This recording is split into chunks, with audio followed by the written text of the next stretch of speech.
All right, welcome to this Canadian Patriot Podcast. I'm well, happy is not the word. I'm glad that Peter Duke, thank you for joining me. I'm glad that you were able to take some time out of your busy schedule, because I know that you have a lot on your mind, a lot of things that you're juggling. And for those who don't know, Peter Duke is a good friend of Cynthia and myself. We've been colleagues now for a number of years, and I've taken great value out of Peter's work. The Duke Report is a good resource that I advise everybody to check out. Put it in your bookmarks, check on it every few days. But more recently, Peter has found himself in the middle of world history in a certain sense. I don't want to be overly dramatic in the language, but I do think that we're touching on something which is historic in terms of what it expresses as a broader agenda in world systems, which is that Peter has lost his home some days ago. The forest fire, or the not the forest, the fires that are not wildfires. There are fires, but they're not wild. um, has have done a lot of damage. Last time I checked, 27 people have died. Last time I looked at the stats, 12,000 structures were destroyed. It has spread across 60 square miles, focusing on the Palisades, Eaton in California, and maybe a few other places. Still 170,000 people are under evacuation. Peter and his wife Jessica have lost their house, but they are two of many people. And they're Peter. So Peter, again, I thank you so much for joining me. And I know there's a lot of questions I have. There's things that I know you've prepared as some images in the course of our conversation. But what exactly could you take us through? How is the official narrative that we've been given by those narrative managers? Where are the holes? Where are the lies? What are people not being told about what really went on behind these fires? Well, thanks for asking, Matthew. I'm gonna first. I'll give you an overview. I've lived in the Pacific Palisades for 30 years. When I first moved to the Pacific Palisades, I lived on the street that I used to live on until a few days ago, Swarthmore Avenue. And Swarthmore Avenue runs from Sunset Boulevard down to something called the Bluffs, which is basically a cliff that overlooks the Pacific Ocean. And it's a beautiful neighborhood. It's very, when I moved there, it was very Leave It to Beaver. That is, it was kids riding their bikes down the street. There's a little league field, and it had this feeling like an old American television show. And it was arguably, I think, the safest place in Los Angeles, if not the safest place in California or the world. I mean, there were rich people who lived there, but most of them did not live behind gates. Most of them didn't even live behind hedges. They just, you could walk up to their front door and knock on their front door. Anyway, I got married. I moved up into another area higher called the Highlands, and I bought a condo there. And then after about 10 years, my wife and my first wife got divorced. And I wanted to make sure that my daughter grew up in that house that I bought for her. So I moved back into a very small apartment at the end of Swarthmore Avenue in order to make sure that my daughter would have the bedroom, that I bought her, her life would be as undisrupted as possible. And that's the way that I've been for like the last 15 years. My ex-wife and my daughter live up in the Highlands, which is, like I said, it's 2 or 3 miles from my Bluff house. But the reason that I'm giving you the lay of the land, and, I can walk people through with a map, but the reason I'm giving you the lay of the land is because the first fire started in the Highlands. And when I say the first fire, this is the thing that is unreported, okay? That there was a fire on January 1st. Within a couple hundred yards of where the second fire started. Okay. And the scuttlebutt that was going around the neighborhood was, because it happened at midnight, it must have been teenagers who were playing with fireworks. Well, again, nobody saw any teenagers. Nobody heard any fireworks. Okay. The fire just started, and it was windy.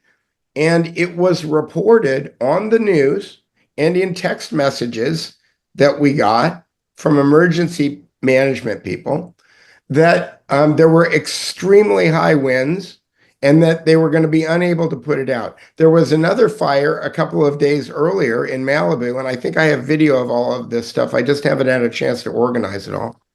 Again, they said really high winds. Well, the first thing that I do, because I live in the neighborhood, when they say really high winds, is that I pull out this flight tracker application, because all of the helicopters from the fire department squawk. And you can pull up this application and you can see if there's any helicopters. Well, I pulled up the app and there was a dozen helicopters. And when I see a dozen helicopters, I think there's not a lot of high winds. But the metadata is that the news was reporting that there were high winds. Okay. And there weren't high winds. The helicopters managed to make the water drops. And on January 1st, those fires were put out. Okay. Okay. So the argument that the fire department or the Department of Water and Power were unprepared because they had these reservoirs that were being repaired that were empty. Okay. They had at least one fire that was immediately within the area within 7 days that they could have refilled that reservoir. Those reservoirs could have been filled in 7 days, okay, at least with enough water to fight the fire. And the reason that this is important is that you have to stop a fire like this in its boots. You know what I mean? You have to stop it when it's starting, because if it starts to spread, that's when it gets out of control. So a week later, January 6th, I met my wife on January 6th on the steps of the Capitol. We had a lovely evening. On January 7th, the Super Scoopers woke me up. So Canada has a relationship with California, and why California doesn't own these things outright and have dozens of them, I don't understand. But there are these Canadair Super Scoopers that come down and fight fires every fire season in Southern California. And I've been through this drill a dozen times. I've got lots of video of Super Scoopers, and the Super Scoopers come down, they're amphibious aircraft, and they land in the water and they come back up and they drop huge amounts of water on the fire. And the Super Scooper woke me up and I thought there must be a fire. So I went out to the bluffs and I started shooting video. Now, I had to look up the definition of normalcy bias today, because I'm trying to figure out why I reacted in the way that I reacted. And normalcy bias seems to be an axiomatic band-aid that you can put on top of something else. And the something else that I think that it is that I think that I was using operant conditioning. I think that I was desensitized to the emergency warnings. And what I mean by that is that during COVID, like we've all heard them, these alarming sounds that our telephones make when the city or the state has decided that something is really, really bad, right? Yeah. Well, during COVID, they went off a half a dozen times. Yeah. Right. And they went off so many times that I turned it off on my phone. Mm-hmm. So I go out to the bluffs and I'm shooting video of the Super Scoopers, and I made really, really good video. And the wind is blowing and I'm watching the Super Scoopers drop in the water, and I don't see any houses on fire. I see lots of brush on fire. I see lots of smoke. I don't see any houses on fire. And while I'm there, everybody else has got a cell phone, and their cell phones are all going, you know, get out, get out, get out. And again, I'm buried in my camera in a weird way. I'm kind of like watching television, right? I'm not. And people have asked me before if I'm ever afraid of my house burning down, and I always answer no. And they say, why not? And the answer is always the same, and that is 1,000 houses would have to burn down before my building would burn down. And there's no possibility that the fire department would ever let 1,000 houses burn down. before it gets to my house. My house is the third from the end, from the ocean. And when I say house, it's an apartment building. It was built in 1924. And the reason that I lived where I lived was because in the zoning laws in Los Angeles, there was not enough multi-unit housing in the Palisades. And so you're not allowed to knock down a multi-unit housing building. And so this building was kind of grandfathered into this neighborhood, and nobody could knock it down. A bunch of people wanted to buy it and put up McMansions, but the city wouldn't deed it to somebody who wanted to do that. So I lived in a magical place. I lived in a little teeny apartment building surrounded by $10 million houses, sometimes $15 and $20 million houses. Okay. It was a magical place. So I go in and I start editing the video. Okay. Like a dummy, like really like a dummy. And I thought I can edit this thing really quick. And I did edit it really quick. But in retrospect, I should have been packing. And I got done with the video in like an hour and a half or something. And then we looked outside and there was nobody in the neighborhood and it looked pretty bad. And we just started throwing as much stuff into the car as we possibly could. And we did it so quickly. I have a SUV. I didn't even flip the seats down. Like if I had flipped the seats, it's you go through this kind of like woulda, shoulda, coulda thing. But I really, honestly, I didn't think my house was going to burn down. I didn't think it. I've gone through this before. I'm 67. I'm about to be 68 years old next week. I've had a dozen fires burn down to my house and not have my house burned down. Mm. So I didn't think it was going to happen. Yeah. So I can stop there and let you ask questions, or I can keep going. Well, I guess I do want to let you keep going because I know you're building up the case, because the thing that's obviously present in my mind and everyone's mind. I think most people, if people are watching this program, they already kind of intuit on a variety of degrees that we've been lied to, that this has much more to do with arson. Of course, there's a variety of, once you take the man-made intentional aspect into account, then we have a whole dispute over what degree of man-made Sure. artificial, and you got directed energy beam discussions, and then you've got just outright arson discussions and other things. But that we could maybe flesh out some of that as well. But maybe you could just go through. You made it out of your house. You packed your stuff. You got out. You're thinking, okay, this is just another case of a not a false alarm, but not the end of the world. But here it is. Mass destruction happened, and you have situated yourself pretty well with an understanding of the broader Great Reset crowd. They're thinking as a causal part of world political consideration. So you've got that already internalized. Your mind is already pumping out hypotheses and looking at anomalies. So maybe you could help people understand, well, what actually did go down, and how can they understand this as viewers? Right. Well, and I have a little video that I can show too. But long story short, years ago, my daughter was trapped by another fire at her mother's condo. And I came up to the police barricades, and I couldn't get through the police barricades to go try to save my daughter. And I realized at that moment, I watched a NBC truck drive through. They let the NBC truck drive through, but they didn't let me drive through. Well, I have my own outlet.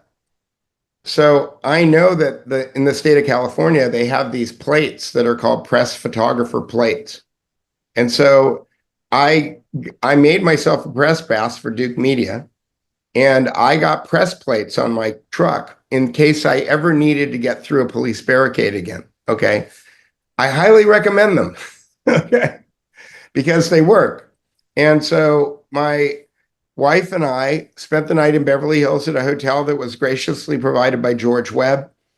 And then we got up the next morning. We didn't eat. We didn't have coffee. We didn't shower. We got back in the car and we tried to drive back. And with my plates, they let us in. And so we drove back to our neighborhood that we had left 14 hours later. We were the only people there. There was one other guy, and I'll talk about him in a second. I'm sorry, we saw 3 people in the hour and a half that we were there. So the street that I live on is Swarthmore. Swarthmore runs from Sunset Boulevard to the Bluffs, and there's a couple of other streets that run parallel. One of them is called Via de la Paz, and I want to put an asterisk in that because in the 1920s, when the Palisades was built, Via de la Paz was named Via de la Paz because they were supposed to build a temple of peace there. Okay, and it was in a book called The Street Names of the Pacific Palisades, which is a book that I had that burned.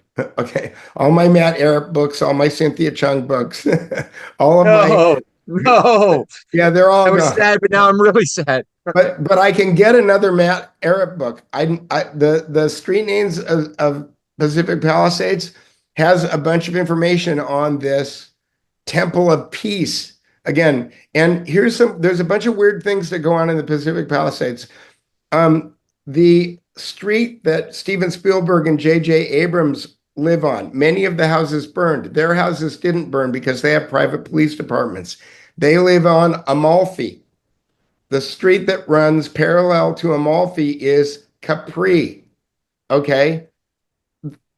Max Horkheimer in the 1940s lived on a street between Amalfi and Capri.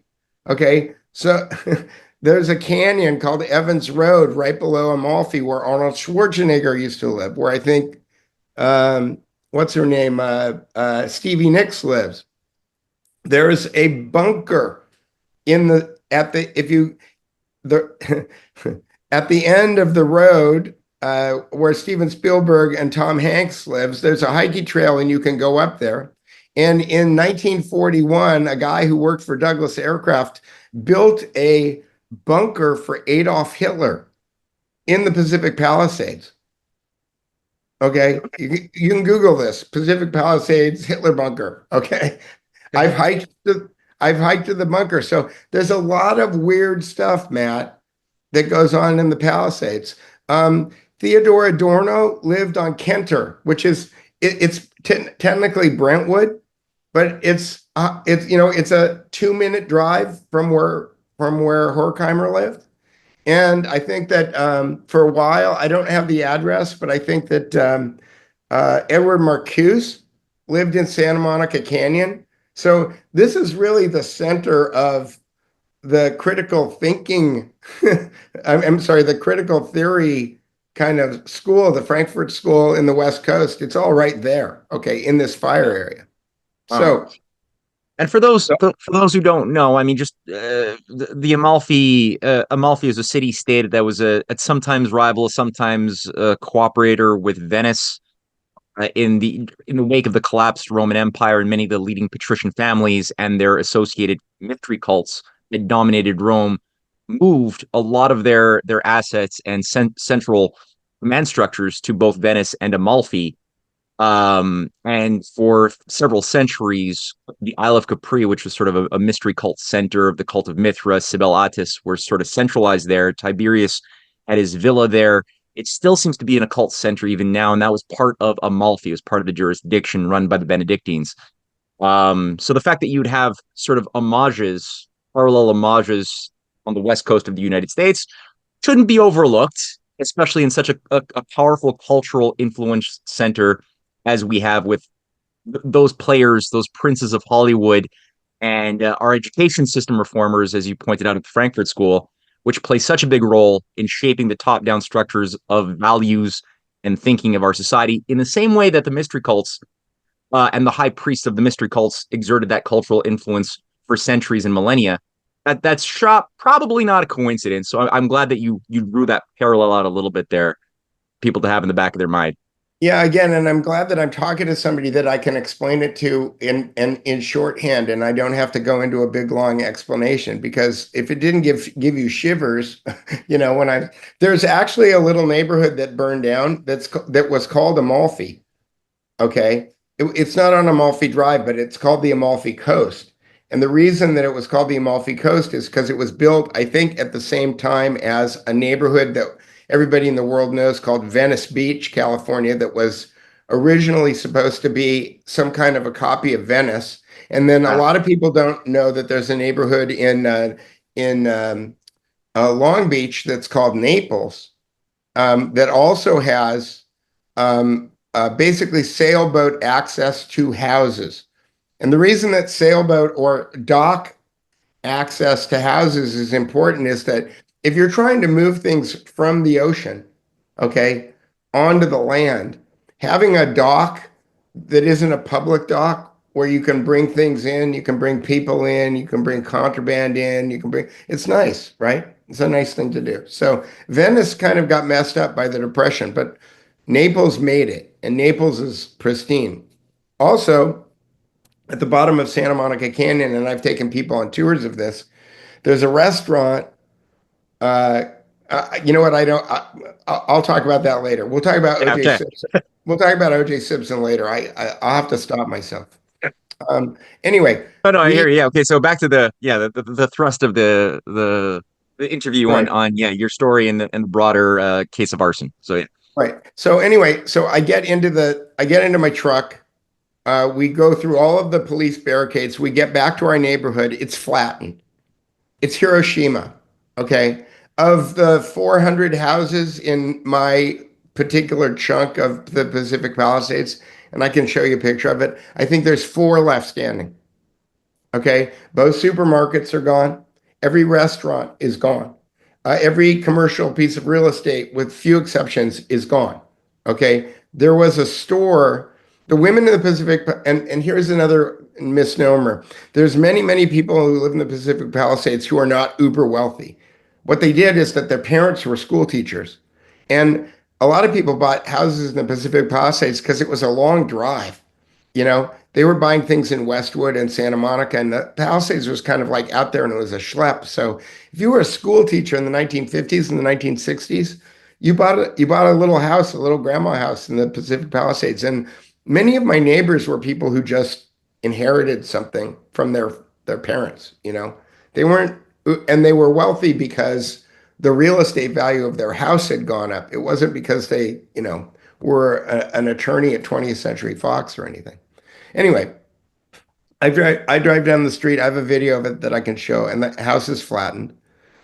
My wife still has I don't know if my wife will ever get over this. Like, it's not just us. We didn't just lose our house. We lost our relationship with everyone we knew. Every neighbor, um, every business, every touchstone. They're just gone.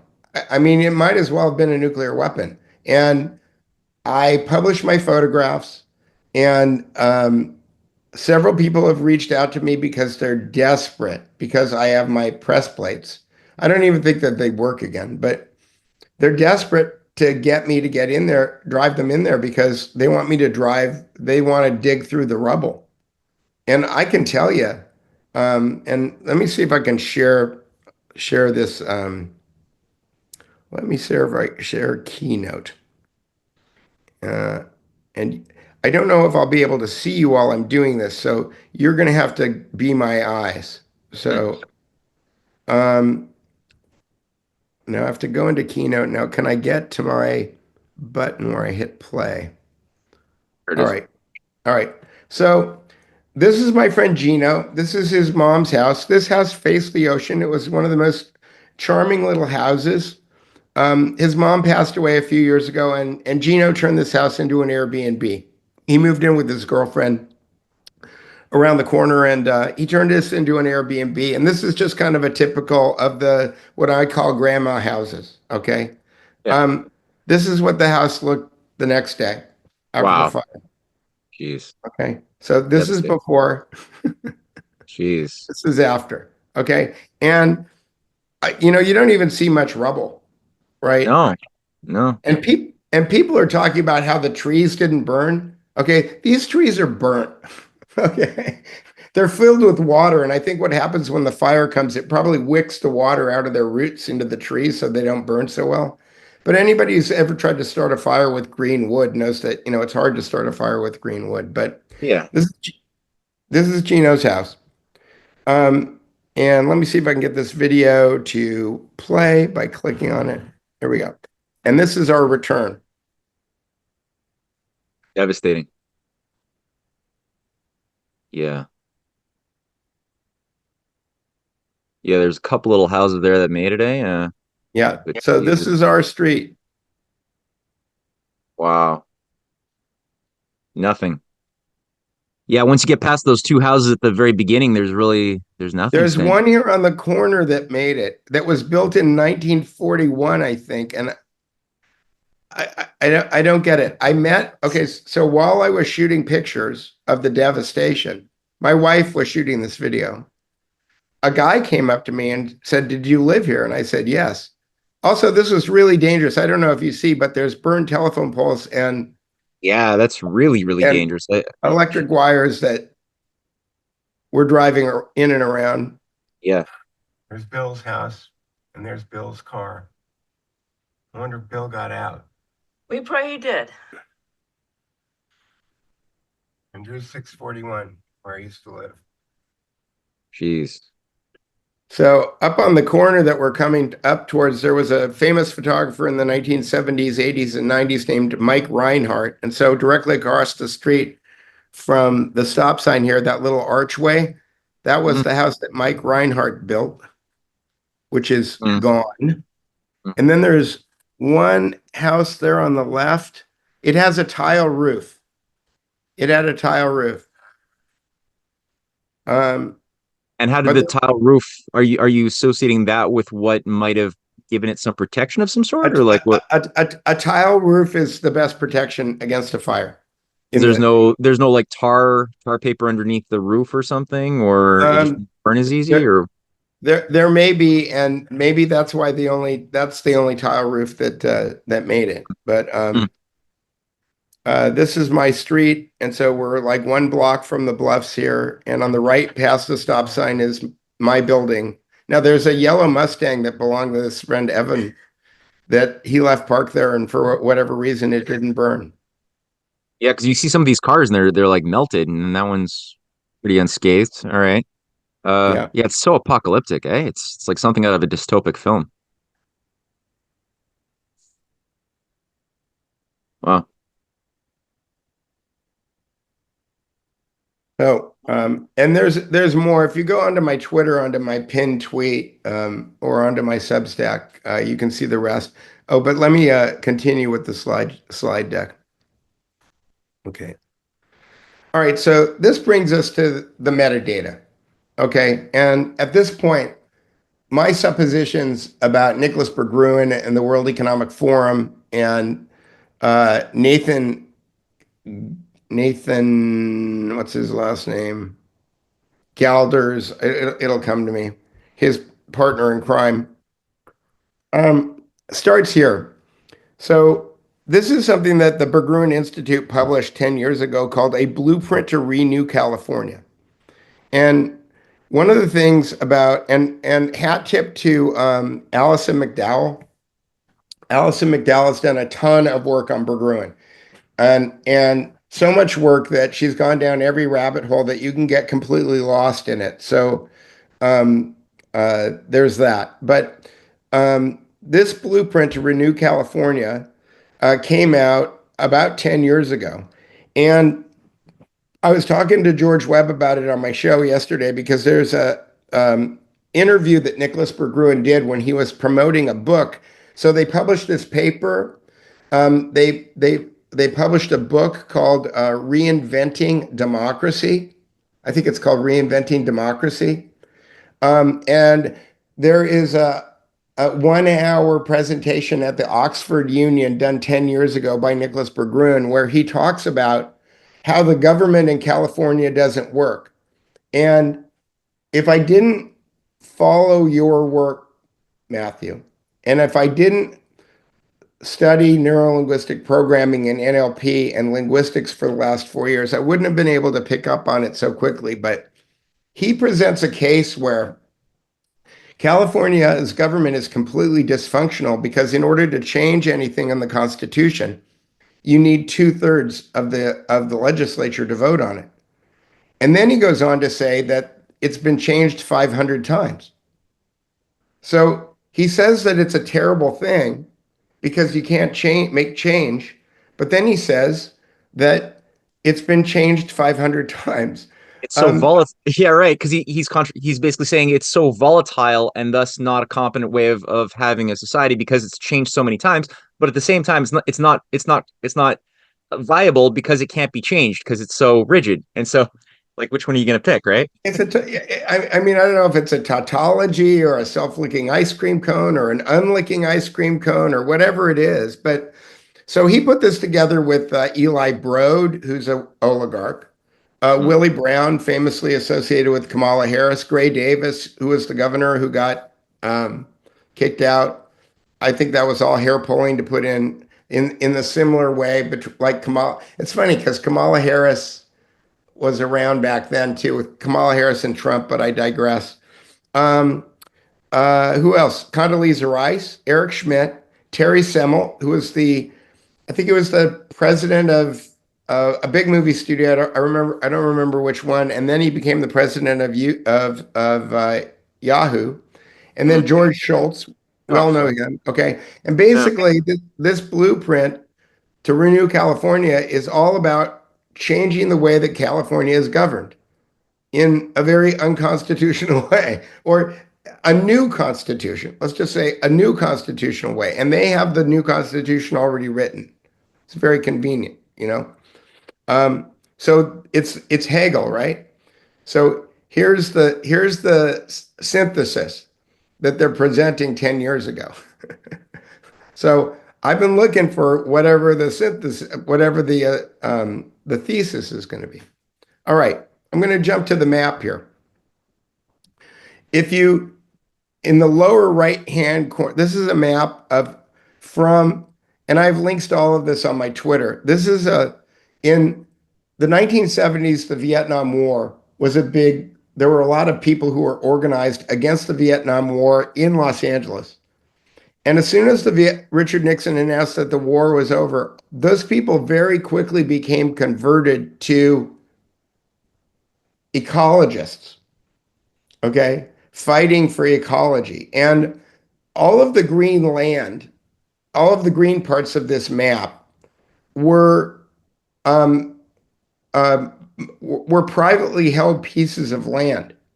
And the governor at the time, a guy named Jerry Brown, worked this 41 years ago, worked to create this thing called the Santa Monica Mountain Conservancy.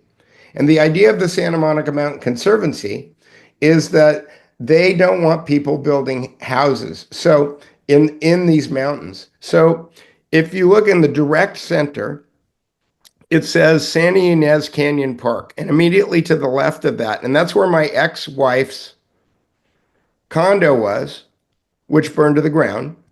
And immediately to the left of that is the Santa Ynez Reservoir, which was empty, which was put there for firefighters to fight fires with.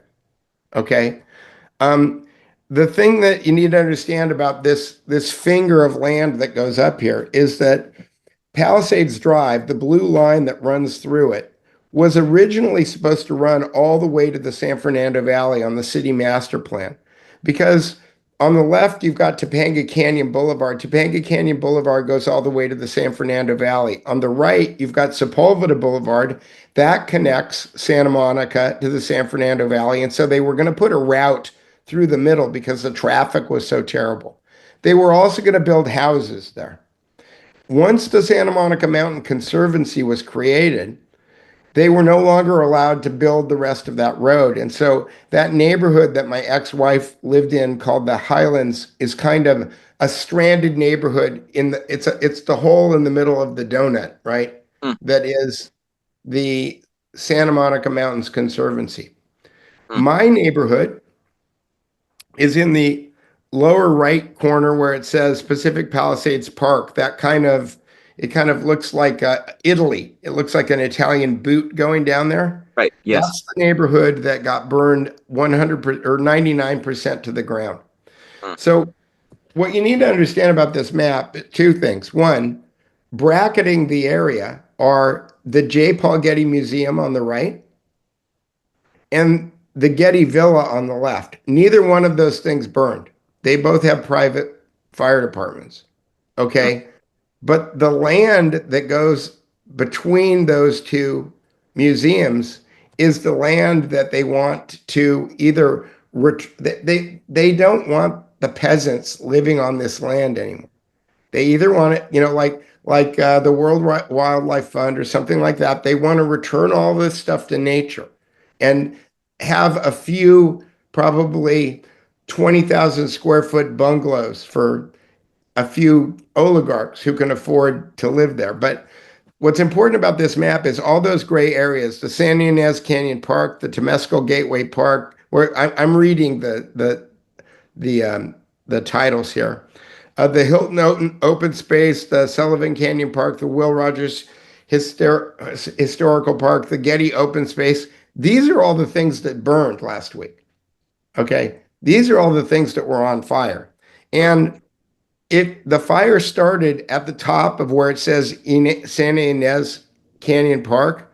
The wind was blowing due south, and it was blowing between 70 and 100 miles an hour. Okay, this does. We have winds every year. We do not have 70 to 100 mile an hour winds every year, but they're predictable because there are these different uh, weather formations that happen. El Nino, El Nina. They have different names for them, but they know that when the ocean warms to a certain temperature in Mexico, that these winds are going to come. Hmm. So these winds were completely predictable, right? They knew that there was going to be high winds, and you don't need an exploding smart meter. You don't need a directed energy weapon. You only need a few people on e-bikes who are not carrying phones, so they're not squawking, with blowtorches that fit in your pocket, Yeah. which they sold on the front counter of the hardware store. I bought one. It burned in the fire, but by the cash register at Anawalt Lumber, they have these little handheld blowtorches that I thought were good for like doing shrink wrap and it on wires. You put these shrink connectors on wires and you hit them with a little torch and they shrink up. Okay. They sell these little things at the cash register. Anyway, I digress. This is the map of the areas that you would need to burn if you wanted to return this land to the Santa Monica Mountain Conservancy. What Hmm. burned? This is exactly what burned. This is a satellite photo, and you can't see it that well. So this is a burn map. Um, you'll see that in the lower right-hand corner, the thing that looks like the Italian boot is my neighborhood. It is completely red. This map is incomplete. I assume that everything on the right side of uh, uh, it's hard for me to point. I don't know if you can see my mouse. Can you see Yeah, my yeah, yeah. mouse? I can see your mouse. I assume all of this that 90% of this is burned.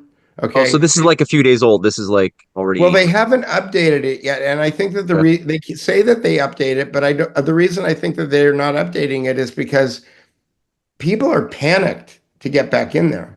And it's a difficult. There's all these hiking trails to get in there. It's a difficult perimeter, Hmm. to secure. If people want to get in there, there's a lot of ways to get in. So I believe all of this is gone. Here's Capri that I was talking about.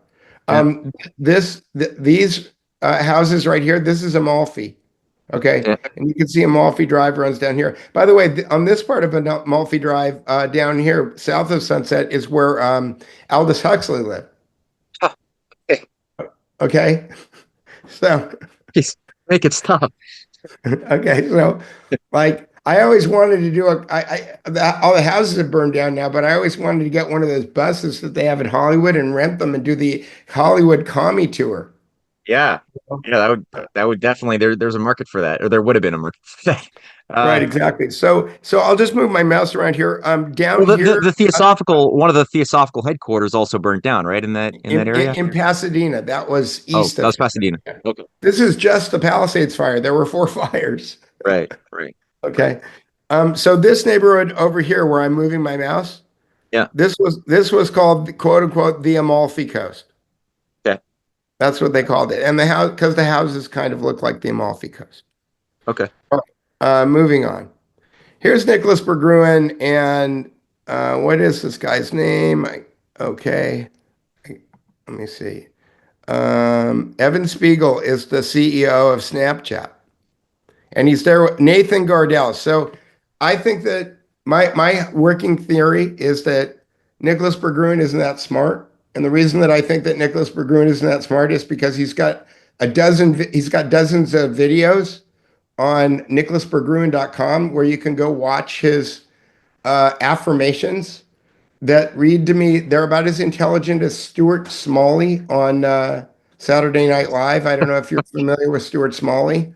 Yeah, Um, yeah, absolutely. And Berggruen is short, which is why I've dubbed him Lord Farquaad. And he's here with Evan Spiegel, who's the CEO of Snapchat, and Nathan Gardels, who I believe is the Edward Mandell House handler in this operation. So he's a fellow at UCLA. He's a 21-year like steering committee member of the World Economic Forum and the Council on Foreign Relations. Wow. Okay. So he's Okay. vetted. He's vetted. All right. Right. So wait. Oh, I got it. If I may have to click on this. Okay. Here's Brian Grazer, Hollywood producer. This is at the same party for this book. This lives in Malibu. Here's Moby. I don't know who the girl is who's with him. He's the DJ. Yep. Here he is at the Sierra Tower. He owns the homeless billionaire. He's dressed like Jake Geddes in Chinatown. Hmm. Jake, it's only Chinatown. Okay. He's standing in the Sunset Tower and he's looking directly at the Pacific Palisades. From this is a famous tower on Sunset Boulevard where Beverly Hills hits West Hollywood, where Yep. people like Axl Rose have lived there. And even after he called himself the homeless billionaire, who actually owns William Randolph Hearst's Beverly Hills mansion, okay, he's homeless. What he did is he did the old Italian fondi thing. He gave everything that he owned to his foundation. So technically, he doesn't have anything except his G6 and his iPhone, except that his foundation owns the William Randolph Hearst mansion. His foundation owns two condos in the shishiest condominium complex in high rise in Los Angeles. So here he is, looking at the Pacific Palisades before it burned down. Here's Nathan, picture from the website. He's the co-founder of the Berggruen Foundation. They started a magazine. I'm trying to remember what the name of the magazine was, but it failed. And then they changed the name of the magazine to Nomia, which in Greek, I think, is the nominalization of thinking, which just on a linguistic standpoint, it makes me laugh. Because again, for people who don't understand linguistics that much, a nominalization is when you take a verb like thinking and you turn it into a noun, like a refrigerator. Yeah. Right? Yeah. So Yes. So the nominalization of thinking is Nomia, and that's the name of their magazine. Okay. So like wink, That's wink. very revealing. Yeah. That's Yeah, very exactly. revealing. And thank you, God, that I'm having this conversation with Matthew Ehret, who understands the nuance here. Okay. Because there aren't very many people I could share this with. Okay. He's got all these like Stuart Smalley quotes. We're witnessing a society in search of an idea. Maybe, for better or for worse, maybe society is constantly on the search for ideas. Another nominalization. Okay. It's so Society. profound. And look at that photograph too. He's obviously profound. Yes. Clearly. He's just staring so He's always looking off towards the future. It's like, yeah. okay, Right. this is Edmonston. This guy is another part of one of the usual suspects. He's the chairman, president, Lord Farquaad of the Santa Monica Mountain Conservancy, a position that is an unelected position where he was appointed by Governor Jerry Brown 41 years ago and continues to hold that position to this day. I didn't realize until I started researching him that I've seen this guy 100 times because he dresses like a park ranger He drives a big four-wheel drive pickup truck, and he always carries a gun. Weird, So weird little character. weird stuff. So getting into the people, Sorry, back to that previous guy just quickly. I don't want to yeah, derail it, but what's his name again? Edmonston, and I have a Kumu chart that I'm building that I'll send you a link to. I've posted it on my Twitter. Okay, My because I Kumu was just chart. thinking, like, if this guy's been in a position of responsibility and influence since being installed there by Jerry Brown over 40 years ago, then yeah, he's privy to some very like parts of the game plan that most people are not allowed to know about. If he's actually been there the whole time, Right. overseeing, And I by guess, the the way, conservation, right? The Santa Monica Mountain Conservancy only buys land. Hmm. They wait for people who live on homes that are adjacent to the land to die, and then they buy the land from them. The condominiums that my brother and my ex-wife lived in were called the Upper Woodies. The most profound damage that happened in the Highlands during this fire was all of the land that bordered the Santa Monica Mountain Conservancy. So it is my contention that they will not let those people rebuild, that they're going to claim eminent domain. They're going to say it's not safe to rebuild there, obviously, and they're going to use eminent domain to buy those people out, and then that property is going to wind up becoming a part of the Santa Monica Mountain Conservancy. That is what the metadata is telling me. So I could be wrong. It's my working theory.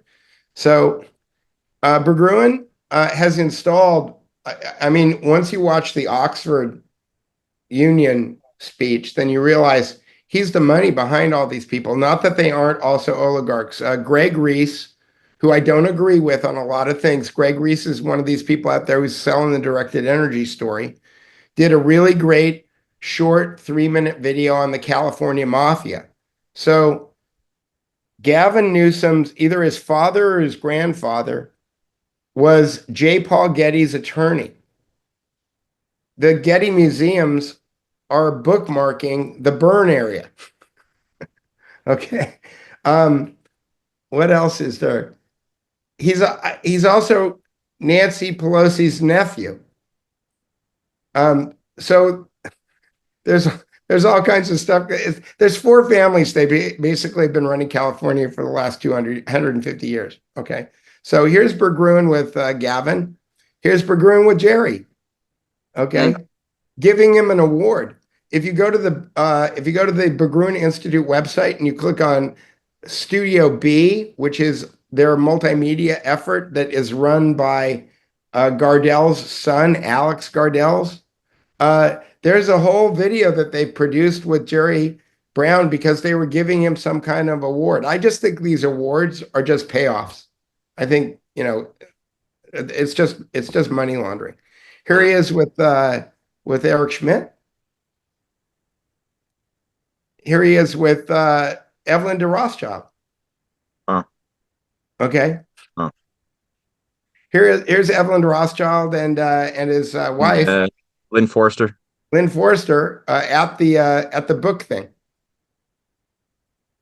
And Okay. she's the head of the Council for Inclusive Capitalism with the World Economic Forum and the Vatican, to try to like redefine the value of capitalism around some weird "you'll own nothing and be happy" rebranding. So Right. that's her, yeah. All right. Here he is with my old friend Lawrence Bender, who's the executive producer of half of Quentin Tarantino's movies.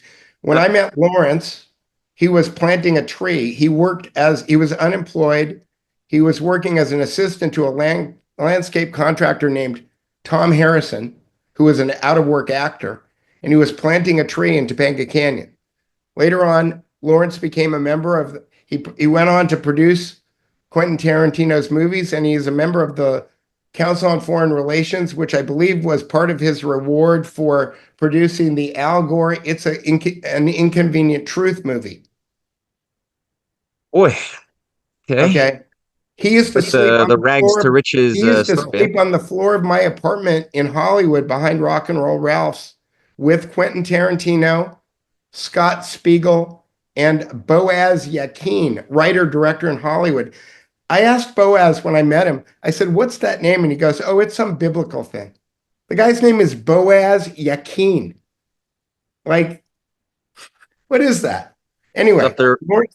Lawrence Bender, Elon Musk. It's up there with Elon Musk, eh? Like Yeah. Elon. Anyway, George says that at this point in time, Elon was very vulnerable. His stock, his Tesla stock was at an all-time low, and he was in a position of being erased economically. And that George thinks that he was just kissing the ring in this picture, and that they don't necessarily get along anymore. But that was supposition on George's part. I don't know. The next guy is Bobby Kotick. And Bobby Kotick is Bobby Kotick was the CEO of Activision, which did a better job of recruiting young men into the army after 9/11, I think, than any other company with their game Call of Duty. oh wow. Okay. And I believe that the next guy, I may have this confused. Okay, so I could be wrong, but I think I want to say he's the chairman of Apollo Capital. And again, when you have a name of a company, Apollo Capital, I could be wrong. I could be wrong. I was researching Apollo Capital immediately before we started doing the show, so I may be confused there. So I'm just going to put a big asterisk next to that. I don't remember his name. Somebody told me his name a few hours ago, and I'm here. He is with Patrick Soon-Shiong. Patrick Soon-Shiong owns the Los Angeles Times. He's an eye surgeon. Okay, he's an eye surgeon. Must be a really good eye surgeon because he made enough money. He's got patents. This is always the money laundry, right?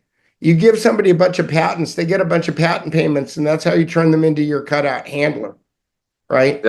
Yeah. So he buys the LA Times. George Webb has done a dozen shows on him about Immunity Bio. He owns a company in Pennsylvania called Immunity Bio that made a bunch of money during COVID. I have a Kumu map on Immunity Bio and Patrick Soon-Shiong. Patrick Soon-Shiong is he owns the Los Angeles Times. The Los Angeles Times has multiple syndication publishing agreements with Berggruen Publishing, with Berggruen Institute outlets. So they produce something called Nobel Laureates. They produce something called the Nomia, and there's a couple of other things they produce. They're syndicated through the Los Angeles Times. Okay. You were talking about the Catholics. Yeah. Well, there he is. Berggruen, by the way, means mountain green, or green mountain, or Greenberg, or you know what I'm saying? And the genesis story for Berggruen is that his father was an art dealer in Paris during World War II, who somehow became worth hundreds of millions of dollars. And then Berggruen took his father's fortune and through pure wisdom and financial acumen built it into billions and billions of dollars. Well, I just don't believe Horatio Alger stories. I don't believe any of this stuff. He's a cutout. He represents, I don't know if it's Nazi money left, it's the remnants of, I mean, one thing that's been proven time and again is that the most efficient mode for the mafia and other organized crime syndicates to launder money has been through the arts, especially so. I mean, what that guy's father's field and what he picked up on as a family tradition or a family business just so happens to fall under the category of the thing that most money laundering has occurred in. Because who could say that this painting somebody didn't want to drop $80 million on this obscure medieval painting that you found in a church basement or whatever. So you could just make things up. Right. And it's like money laundering through eBay. You just make things up. Yeah. All right. So next, there is with Barack. Okay. What's his name? Oh, that's oh my God, President. Ma- Wow, I just mentally flipped on it. Jesus. yeah, I am too. Like Emmanuel Macron, Macron, Macron. Jeez. yeah, I'm completely fried. Okay, so I'm Yeah. just like trying to do this the best as I can. Jacinda Aaron's, Pardon, yeah. okay, and Justin, Mm, right? well, matching jackets. Mayors of Los Angeles, last Garcetti, mayor. yeah, Rhodes Scholar Garcetti. Oh, he was a Red Scholar too. Oh yeah, Oh, yeah. I He's an got to add ambassador him to my. I to. have to add him to my chart. Yeah, I think they made him yeah, ambassador to India now or something. yeah. And his father was the prosecutor of O.J. Simpson. Going back to the O.J. Simpson thing. I mean, Interesting. he was the DA when O.J. Simpson got Mm, prosecuted. I Um, didn't.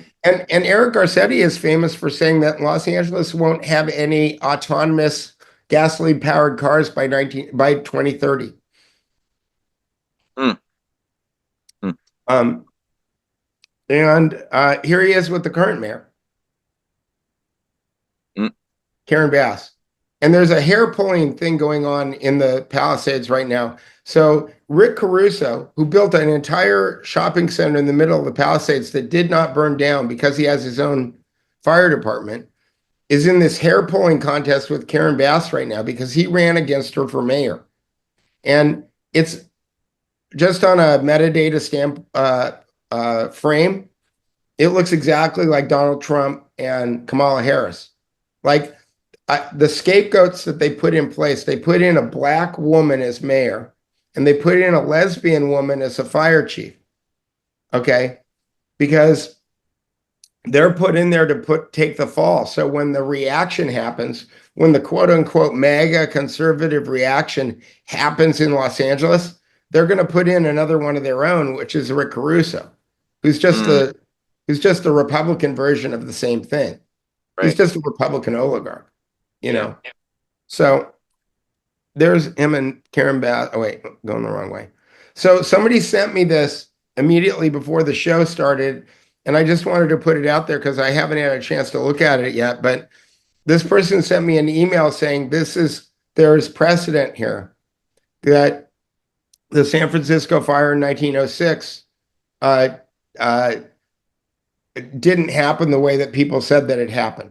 And so I haven't done any research on this, but I wanted to put this out there so that A, other people looking at it might do the research, or B, to remind myself. So I put that there. Yeah, and I'll just throw this out too, since you're putting it on the record, that in that breath, I've just begun looking at the Chicago fire of 1873, Right. which clearly was another phoenixing Masonic operation utilizing an array of anarchists, one of whom blew the whistle. I guess he had a heavy conscience and gave testimony, which was recorded in 1870, whatever, 1872, describing the coordinated array that were all told to light their fires at the same time, some tied to explosives, that resulted in the destruction of Chicago so that it could be rebuilt as a new center of, a new cosmopolitan center of the reset back in the 1870s. Yeah, Uh, like London in 1666 with Charles II, and like Rome in 64 BC with Nero. I mm, mean, these are all real estate development programs. yeah. So the last thing I have, and I don't know if we should wait until we finish talking about other stuff, but I've got a video that I can play with all the still photographs that I shot, or we can just play it and then it has no audio. And Yeah, go ahead. Go ahead, play it. Sure. all right, Yeah, I think that's appropriate. This is between, okay, January 8th to 10th. Okay. yeah. So this is my apartment building. Mm, It was built in 1924. This is my apartment. On the right side is my desk. That's my storage facility where I kept all my stuff. This is my next door neighbor's house. This is another house down the street. This was again, they're going kind of quick, so because there's a nice. lot of pictures, but that's my house. And again, across the street, one house made it. I Mm, don't know why it made it. But you can see there's no people. You can see the wind is blowing. The trees are all kind of jacked yeah, over. yeah. These lemon trees made it. This Prius Weird. didn't. Is that weird?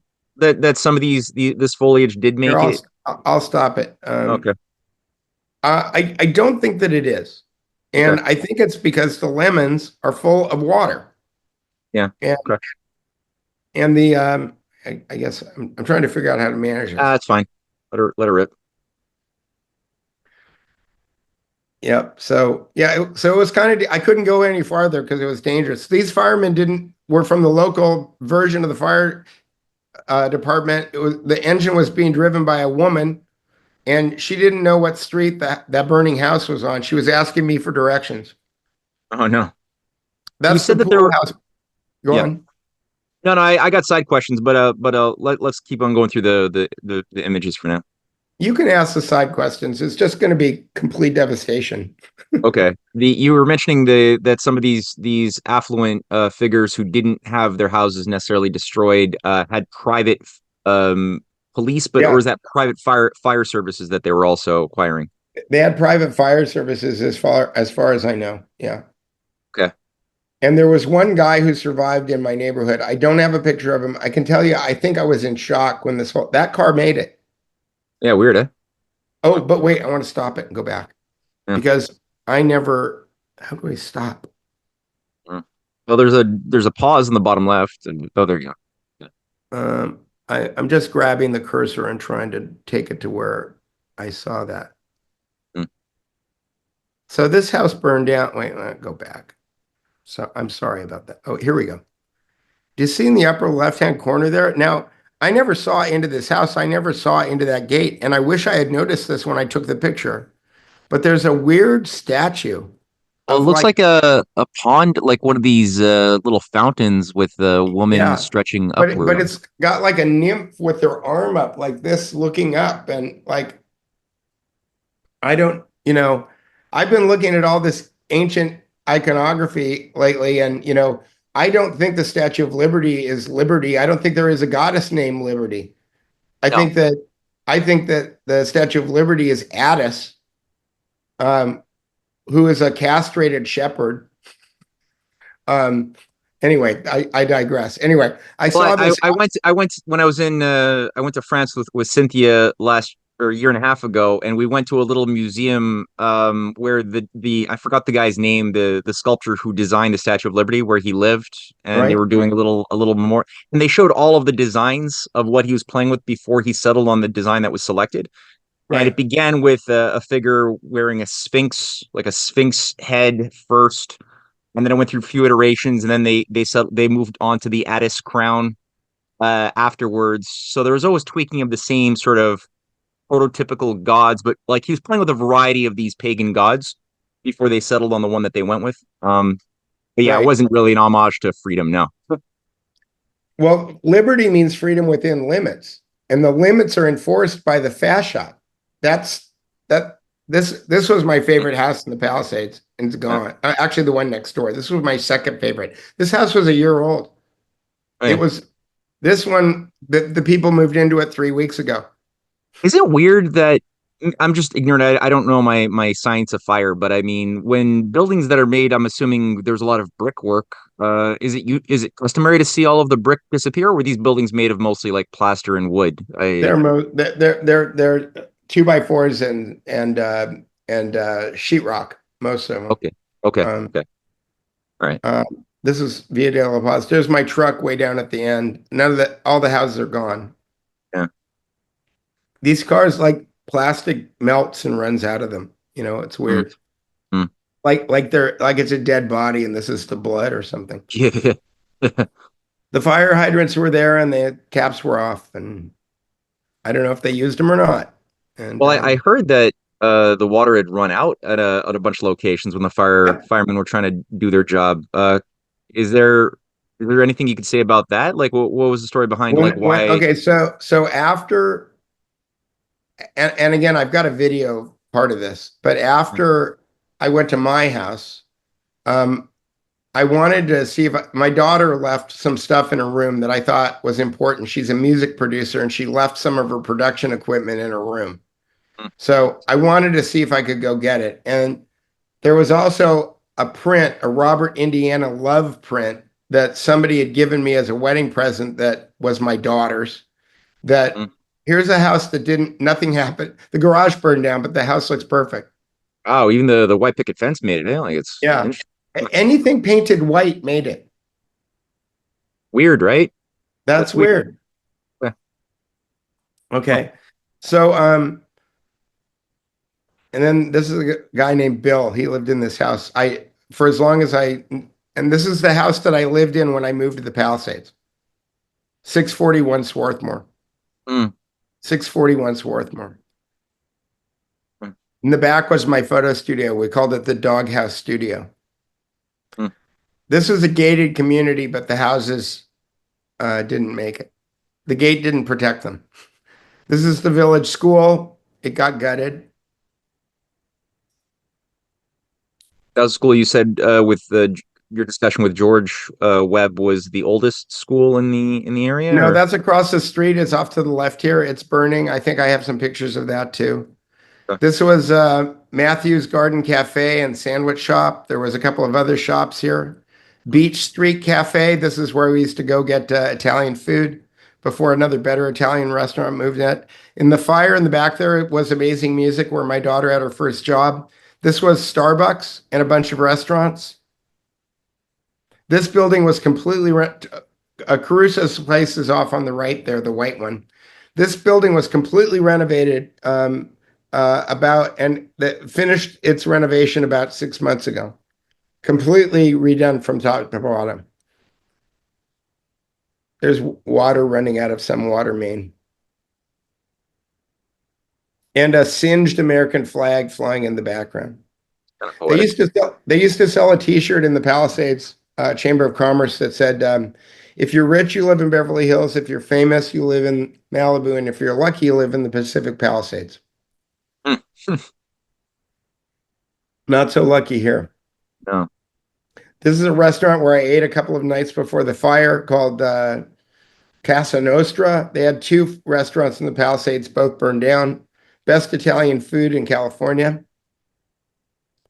There's a singed American flag.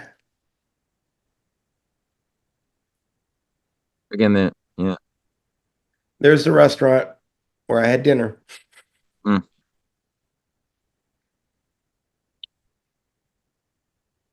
Bank of America didn't make it. Not in this building. Another There's poetic image Caruso. of things to come. There's Caruso's village. So you can see it's pristine. Wow. Oh, And it's got, that's the village that you said that there was the private fire department that was yes, taking care of that village. Okay. right. How did they get their water ran out elsewhere? I believe they brought up their own tanker trucks. Okay. This was the only fire engine that I saw. No, I saw two fire engines in my neighborhood. And there was my favorite pizza place. Oh no, maybe I'm across the street. There it is. That's where Flower Pizza was. The best pizza in Los Angeles. Gone. This building was not burned down in the morning. It had just burned down when we got there. Wow. Wow. My friend Christopher Sliney owned that building. Huh. And the white building in the background is the location of an apartment that I used to live in, but that apartment building got knocked down and then they built those condos. I believe this is the auditorium of the oldest school in the Pacific Palisades. And I was taking this picture of the auditorium. To the right is the old schoolhouse building. That made it. The original, there, you can see on the right there. Yeah, yeah, yeah. That's the original schoolhouse building that did make it. There's the Methodist Church. I believe that it burned down also. There's some condos in the background. You can see these things are on fire and nobody's fighting the fire. This is Gelson's. This is one of our two main supermarkets. Gelson's and Ralph's both burned to the ground. I just shopped at Gelson's 24 hour, 36 hours before I took this picture. That Department of Water Power substation on the right there is made out of concrete, which is why it didn't burn down. Mm. My dentist's office on the left side there didn't burn down. All of the buildings directly in front of me burned down. The cleaners to the right didn't burn down. The gas Mm. station burned down, but the gas pumps didn't burn. That's weird, right? As well. Yeah, you think that would. Yeah. Mm. My friend Hugh's apartment building did not burn down, but he said that the guy who lived in the back said he was not going to let that building burn down, and he stood on the roof with buckets and a hose. And these are a block away. These ones are on fire. When I'm driving down, I'm just spraying and praying as I'm driving down the street. So when you were driving around, did you were seeing like ongoing fires as you were driving Yeah, that that I were was in the not being? middle. So I'm not seeing any firemen doing any firefighting in the few images of Right. fires I've seen so far. Right. The fire department let the so what I was going to tell you is that when I was in my neighborhood and I was taking pictures, this guy walks up to me and he goes, "Did you live here?" And I said, "Yes." And he goes, "Where did you live?" And I pointed there and he said, "I lived here too." And I said, "Did your house burn down?" And he said, "No." I said, "You didn't?" And he said, "No, I defended it." I said, "How'd you do that?" And he said, "I had a hose." I said, "You're kidding." Hose, like a regular hose? Yeah, I've got a video of him I can show. Oh, Okay. And he said there were no firemen here. They let the neighborhood burn. so they must have been given a stand down order or some sort of an Yeah. order to just simply not do their job. So now we're Okay. heading west on Sunset and we're heading towards my daughter's condominium. Okay. And this house on the right that's burning was called the boat house because it kind of looked like a boat. It was on a Okay. triangular shaped lot.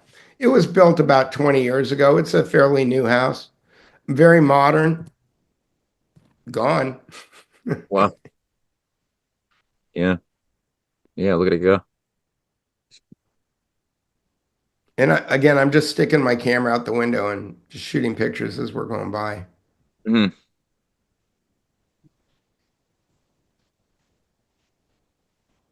Yeah, not a lot of fire trucks in these pictures. Oh. But to answer your question, we get to Palisades Drive, we get up to the top, and at the top of Palisades Drive, in order to get back to the condo, you have to pull a U-turn at a street called Palisades Circle. There were four fire trucks at Palisades Circle, and the firemen were all standing in front of their trucks with their arms folded, talking to each other. Okay, this is where the cars got bulldozed. So there was when all of these emergency alerts were going off, these cars got all trapped at the intersection. Oh yeah, and there's a self-realization center at the bottom of the hill there that was built by some Rajneesh guy who I'm sure Courtney knows all about. Oh, the Osho dude. It's called the Self-Realization Center. Yeah. Yeah. No, I think it's an Osho center, right? Okay. I Rajneesh. guess that's the end. I guess that's the end of my slide presentation. So um, there it is. So we get to the top of Palisades Drive. There's four trucks, and the lower Woodies is burning when we're driving up Palisades Drive. The upper Woodies, where my daughter and my ex-wife lived, it wasn't on fire. Hmm. The brush across the lawn was on fire, but it wasn't on fire. And there was a swimming pool there. Like the fire department probably could have put a hose and a pump in the swimming pool and fought the Yeah. fire. Yeah. Um, but it wasn't on fire. And the brush was cleared. I took a picture of it. The brush was cleared all the way down. There was a little teeny fire, and I ran in and I got the Robert Indiana and I got my daughter's production equipment out of her room. And then the smoke part of, I mean, I haven't mentioned this yet, but part of the reason that my voice is the way it is because I've been suffering from smoking inhalation for a week. Oh man. And I got the stuff into my truck and then we got out of town. Um, that's all we could do. And then when I posted the pictures, people started getting in contact with me because they desperately wanted me to take them back in. And Mm. I told them, A, it's the most dangerous thing I ever did in my life. I'm not sure that it was the smartest thing I ever did in my life. In fact, I'm pretty sure it's not. Um, but it definitely wouldn't have been safe to take anybody else in there. It was Yeah. dangerous. Yeah. And So your daughter's apartment, did it ultimately burn down too, or to the were ground. to the ground? So you were able to get the stuff out just in time before fire I took got it a down. couple of things. I got a couple of things. I feel terrible because I didn't get anything out of my brother's place. And, all of our family photos, Um, stuff on my parents, all that stuff, it's all gone. Every photograph, I was a photographer for, 30 years before they invented digital. Mm. Everything is gone. I did scan I do have digital copies of a lot of this stuff, but every negative, every print is gone. Yeah, yeah. So every tear Uh, sheet. so there's two questions. That's heartbreaking, man. Fuck. So I had heard somebody mention that insurance companies or some policies were canceled, or some changes were made before the fires began, which screwed people over. Did that? What can you say anything to that? Were there? Yeah. Yes, I can tell you that many of the people who are private, there's two kinds of fire insurance. There's private fire, like State Farm or whatever, and then there's something called the California Fair Plan.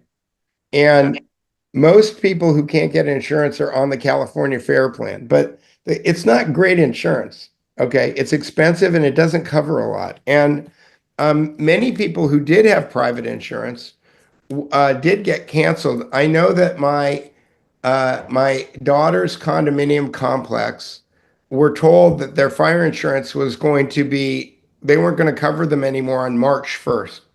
So thankfully, they're covered. But here's the way it works, and here's where it's going to start to get a little. And they did this to people in the Ojai fires, and they did these to people in Lahaina, and I think that this is the way it's going to go. Understanding that their intent is to not let people build there anymore. Okay, they're going to put people into a financial squeeze. So in the case of my daughter's and brother's condominium complex, the insurance company covers 100% the reconstruction of the outside of the building. Okay. The homeowners are responsible for the reconstruction of the inside of the building, and most homeowners are underinsured. It becomes a problem because we all have insurance. My brother, my ex-wife, me, we all have similar policies in that our personal possessions are insured up to $125,000. And what they call relocation, I think it's called relocation, is like $87,000. So they'll pay for your Airbnb or your hotel or to put you in a new apartment. But that runs out after $87,000. And it was heartbreaking because I was in the room with my ex-wife when she discovered something that I already knew, which is that if your house burns down, you don't just call the bank and cancel your mortgage. That's not the way it works. So all of these people are on their insurance may be covering things, but they're still on the hook to maintain their mortgage payment. And when the insurance money runs out, they're going to have to pay for wherever they are living, which is going to be a very expensive apartment in Los Angeles, and continue to service the mortgage on their houses and to take out loans to reconstruct the difference between what the insurance covers on the reconstruction of the inside of the building and this and the and to bring it up to a livable space. It gets more complicated because almost all of these houses are within the zone of something called the California Coastal Commission. And if your real estate is within line of sight of the ocean, there is a whole series of bureaucrats, again, set up by Jerry Brown in the late 1970s and the early 80s, called the California Coastal Commission, where they make it almost impossible for you to build or rebuild what you want. And what I've been told is that in the last 10 years, all of the fires that have happened in Malibu, about 20% of those houses have been rebuilt. Of the houses that have burned down in Malibu in the last 10 years, only 20% of them have been rebuilt. And you know that 20% of them that have been rebuilt are the higher end people who have the most amount of money, right? A lot of people bought, like I told you, the grandma, grandpa stories. A lot of people bought real estate back out there, back in the day when the Palisades in Malibu was such a pain in the ass. People didn't want to live there. And so a lot of the people that live there don't have the ability to rebuild and, do all of that stuff. Yeah. So the second thing is, and I'll finish with my overview, is that property taxes will remain stagnant unless it takes you more than 2 years to restart your construction. So if the city decides that they don't want to permit buildings with that, my assumption is they're probably going to want to rewrite the building code, because if those houses all had fireproof roofs, right, then there's a good argument that they wouldn't burn down. And so there's a lot of things that you can do technology-wise to build houses that don't burn down in fire Hmm. zones. Yeah. And so my guess is that they're probably going to want to rewrite the building codes. That's not going to take a week, right? And they're going to rewrite the building codes before they issue any new permits. And then it's got to go through the California Coastal Commission. So if they stretch it beyond 2 years, then all of the rebuilt units are going to be reassessed at a new tax base, which means all of the people owning are going to owe even more taxes than they were paying now. So that's the end of my overview on the finance. No, thank you. It's so wired to screw the citizen over. It's okay. So the other question, I know that there are already a couple of people arrested for arson already, directly. As far as people who say, "Oh, you're being a conspiracy theorist, this is wildfire," it's like, no, there are a couple of people already arrested for arson. On top of all of the other stuff you've already brought up regarding the metadata and the broader top-down considerations to hold in mind. What other, on top of those two people, is there any other hard evidence that you've seen demonstrating? Because I mean, like, I'm from Quebec, right? And just a few months ago, we had a situation of forest fires all across the province of Quebec, something like 18 different forest fires. All, when you look at satellite imagery, were invoked within minutes of each other with no connection. Like, they were separated by hundreds of miles. Right. And we saw that in New Jersey, New York. The skies, the air was red from the smoke offshoots coming all the way down from the wind currents. So there was like a very much a psychological traumatic effect. It looked very apocalyptic. But again, from the satellite images, it demonstrated that this behaved like no natural occurring forest fire ever before, and was likely done in a coordinated fashion, a la Nero's burning of Rome, a la Chicago fire, a la San Francisco fire 1906, where probably like hives or cells of eco-terrorists were like deployed to do something at the same time, because they're taught to hate civilization, right? They're indoctrinated, Frankfurt Or, School. or they're MS-13 and they came over the border and they're Oh, contracted.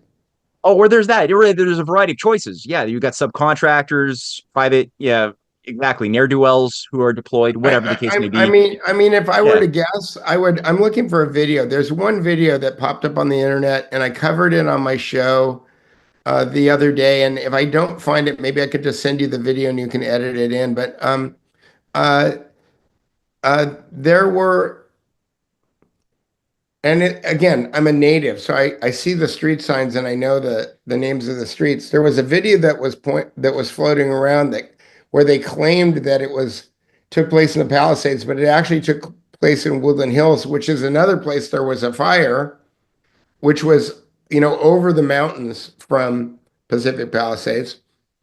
And these three guys in a neighborhood tackled. It was a TikTok video. Tackled a brown man with a blowtorch in his hand.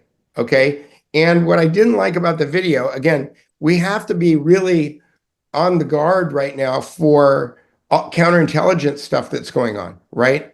Fake stuff that's getting pushed out into the world in order to distract people, but this guy looked Iranian. Okay. He looked like an Iranian. And CJ Hopkins was tweeting out the other day a hypothesis. And I think that he's got his logic is sound that if they learned their lesson with 9/11, that they can't come out with Osama bin Laden 5 minutes later. But if 2 weeks from now, after Donald Trump is sworn in as president, we find out that Iran started all of these fires in Los Angeles. All right. Then you have the Lusitania, the Pearl Harbor, the whatever you want event. And so when I saw this video, I was going, "Oh my God, CJ Hopkins is right. This video is completely fake, right?" Three neighbor guys, tackling a guy. He's got like the Muslim haircut and the Muslim beard. He's wearing all black and he's carrying an orange colored blowtorch in a Woodland Hills neighborhood next to the brush. It's like, Yeah. come on. Yeah. It's too convenient. Yeah, it's very much catered to the American zeitgeist or the psyche to invoke certain feelings. Because you're right. Like that's what they're trying to do right now. With the with the crisis comes an opportunity for people to generally think more cogently about what caused the crisis. How were they thinking stupidly that allowed their nations to be overwhelmed by the type of things that killed JFK, that did 9/11, and people could think a little bit more clear-headedly in that type of self-reflective modality. But if you could just throw as much noise at them and alternative explanations that invoke or act upon their prejudices, their ignorance, that maybe blame immigrants has been always the good one for centuries. Just the other people that look differently from you that want to steal your stuff.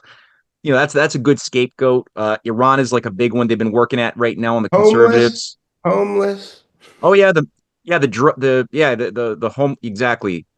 I know there's something Tucker was pushing right now with Schellenberger brought in, who was a journalist pushing the UFO psyop, who was brought in to talk about his expert analysis of the meth addicts who just have this Luciferian need to burn things down. And he was going through how it was meth drug addicts who were just causing these fires in Florida to, again, completely confuse people about like they're capturing like an element of truth that, human engineered arson, but not for any higher reason that would get you to a sense of top-down understanding of what's shaping your world, but rather it's just drug addicts who are Luciferian because they're obsessed with fire and they're in drugs. They just did it. And by the way, they're on fentanyl because of China implicitly, right? Because that's who wants to really destroy us, because that's why the fentanyl and the drugs are in our society. Matthew, I forgot to tell you, Yeah. the Berggruen Institute has offices Yeah. in China There you go. and Venice. And Venice. On the canals in Venice. Interesting. Where in China is it? Do you know which part of China? Yeah, let's go find it. Hang on a second. Yeah, let's do it. Absolutely. Okay, I'm gonna let's go share and let's go to But yeah, like in all these cases, the Five Eyes, the CIA, the Rhodes Scholars, all of these things that have been penetrating our society with a mandate to get us to destroy ourselves, right. just being avoided. People don't focus their mind's eye on where they should be thinking and get like derailed so easily into these secondary things. So it's fascinating. Right. And that's why, again, like I think Greg Reese does some good work, but like matches are directed energy weapon. Yeah. It's it's not that complicated. Okay, let me go find the Berggruen Institute. I'm Googling it too. We'll race to see you can get the answer faster. Institute, China, right. office. Right. I'm here and I'm going to go to Zoom and I'm going to share. Berggruen China Center in Beijing, hub of East-West research. When was this set up? So they have an office in Beijing specializing in AI and globalization, microbiome. Oh yeah, I mean, look, if you look at their projects, they're on the hit list of the World Economic Forum stuff. Yeah, they're completely enmeshed in the WEF completely.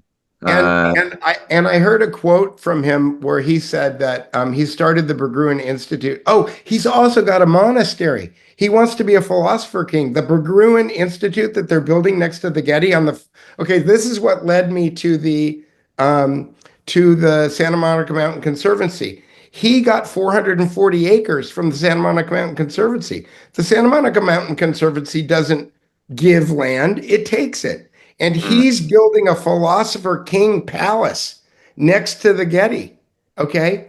He's styling himself as the Doge of California, the philosopher king of California. And he's building this royal palace in next to the Getty.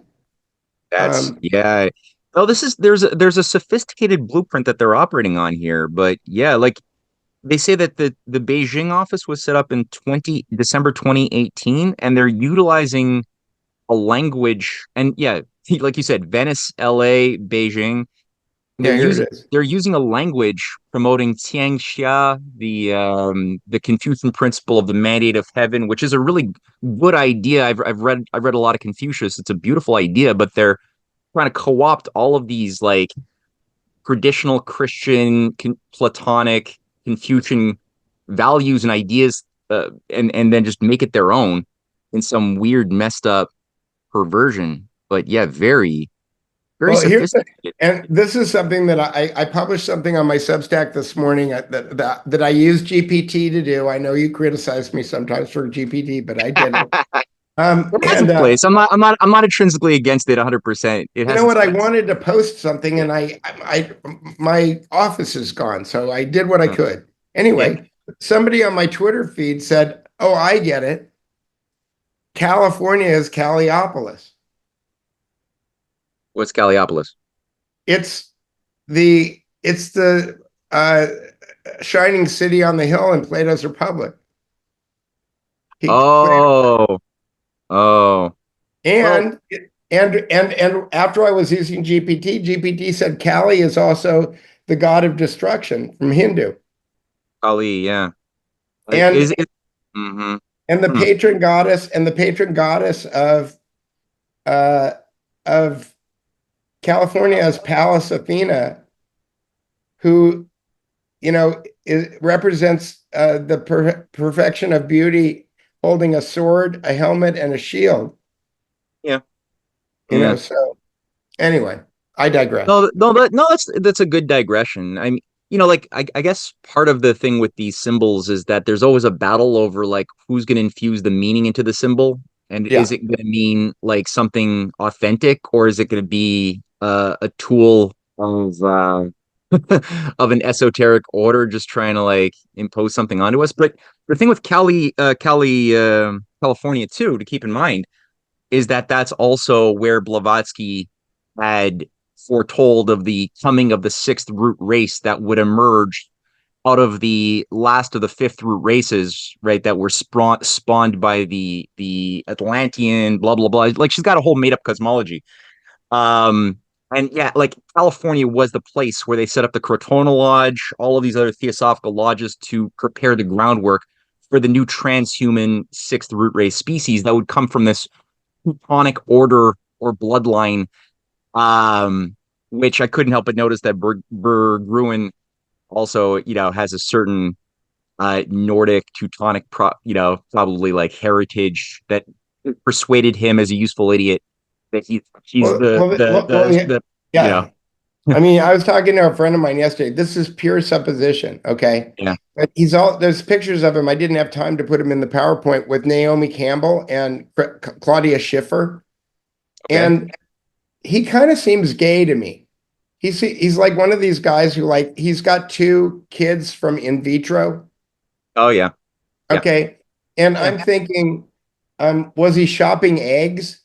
Is that what he was doing when he was like hanging out with the supermodels? Because that's a yeah, very kind of like eugenicist.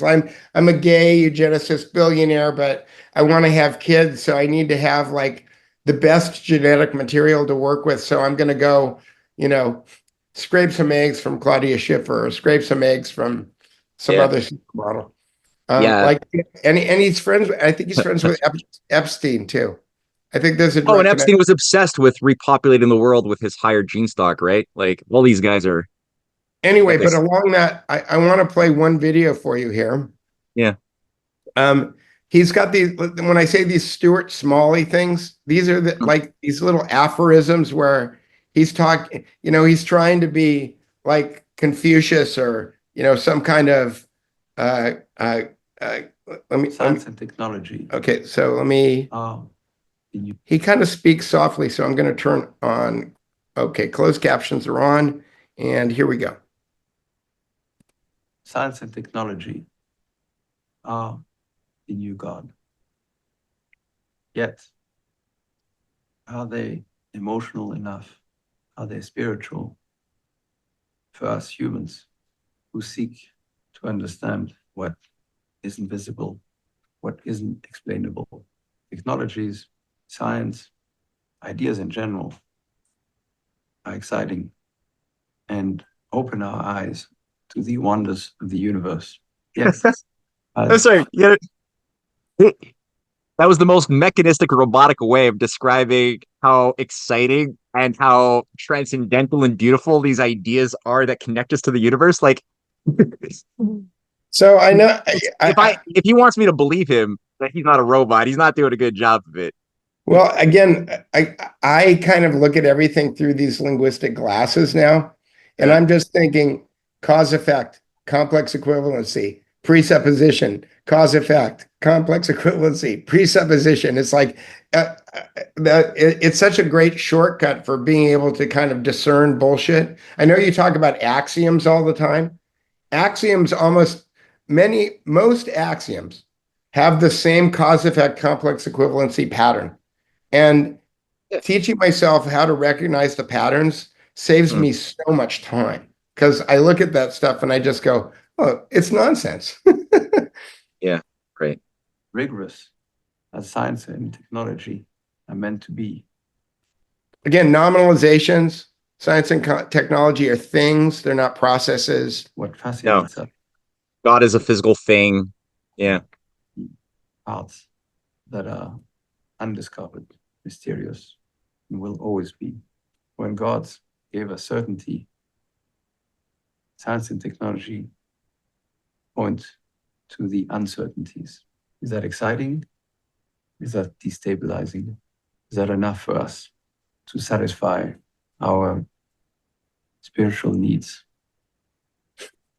Deep Thoughts with Nicholas Berggruen. Yeah, you nailed it, man. No, it's such a genuine branding that they've tried to give this guy. Yeah, I feel bad for people who buy into this. Oh my God. A month ago, or I'm sorry, maybe September, he did a thing with Yuval Noah Harari at the Rockefeller Mansion in Beverly Hills. Oh. And the level of sycophants is it's mind-numbing. Let me see if I can find it. Hang on. Let me see. Berggruen. I guess what is kind of gross on, well, a lot of things on top of what they're actually saying, is Nicholas just the people are arrogant. giving me a hard time because of all the AI girls that pop up on my timeline here. I'm just acknowledging that when you do AI stuff, this shit pops up. Yeah. Nicholas Berggruen, Yuval Harari, right? Yeah. But yeah, they speak like they want to be gods, or that they're these bodhisattvas who have achieved enlightenment and returned to the mortals to. Oh no, not they got Joseph Gordon-Levitt. They got him too. Oh yeah, I like that kid. Glued to the I was screen. hoping he was more rounded. They flooded. Okay, well, I mean, we could start. This didn't burn. Oh, good.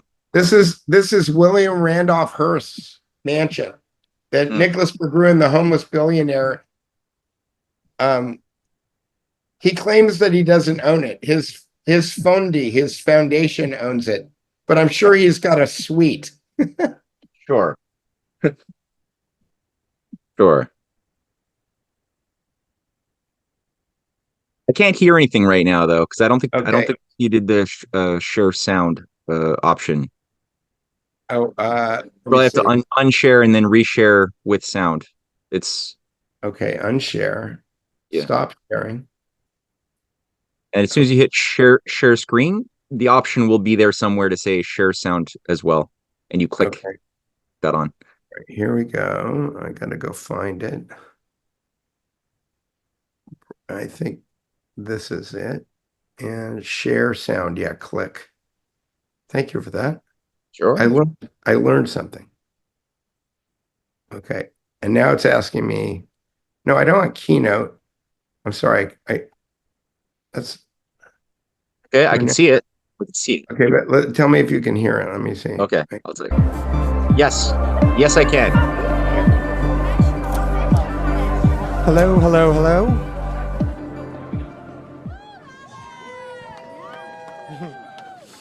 Welcome, welcome. Thank you all for coming. My name is Al. This is Gardels' son.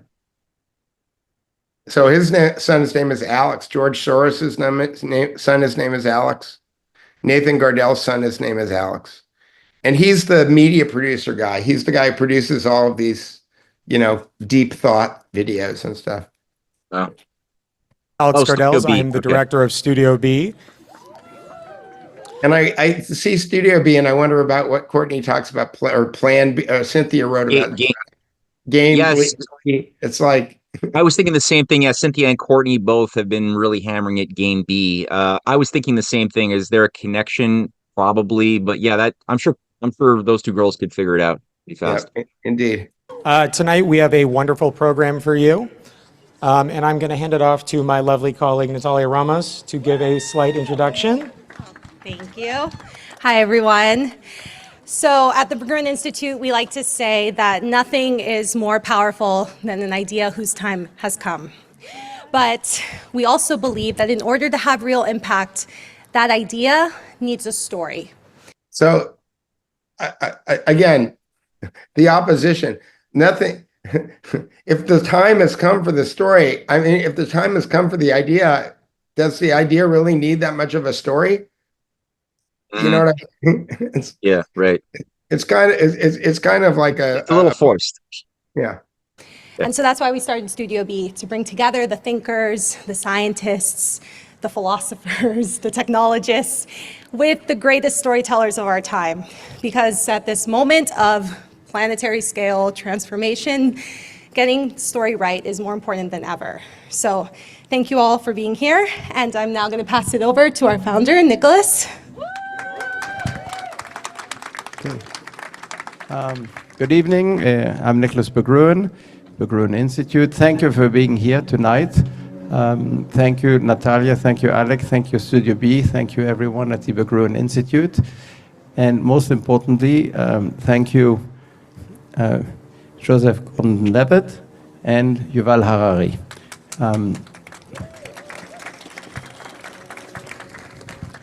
Frankly, they don't need an introduction. I think you know who Joseph is. He is, in some ways, one of yours, meaning he is LA, Hollywood. He is he's behind and in front of the camera, and he's been engaged intellectually on the issues that we care about at the Institute. One of those issues is who are we becoming? Who do we want to be, humans, in an age where we can... Who do we want to be? And in theory, change our own nature, transform ourselves through gene editing, AI, quantum computing.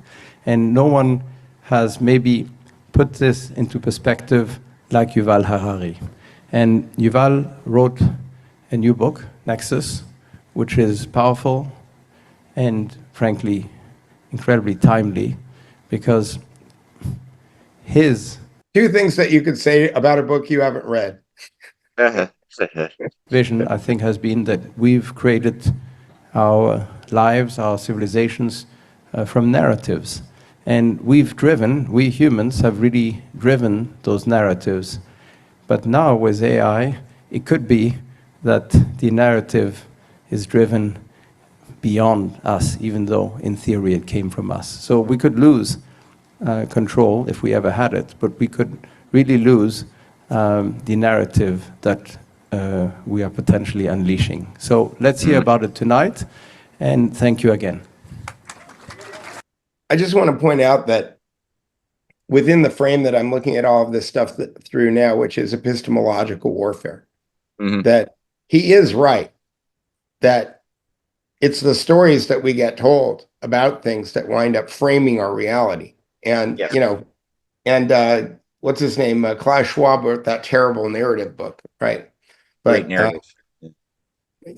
Aristotle, I think, did a better job with poetics, but, Um, uh, Not understanding that that was an inherently evil document when I memorized it when I was a kid. But anyway, I digress. Here we go. Well, no, no. The other thing too, just to point out as well on this issue of like the narrative that they're pushing right now with our relationship to AI as being the new almost demonic force that is intrinsically going to supersede all human ponderable thought. Like it'll get so far beyond us that it will become the new form of God that will define our behavior into the future is what they're trying to frame it as, which is really an invocation of the same type of pagan superstitious world religious sense that made society so controllable and malleable for millennia before the Abrahamic age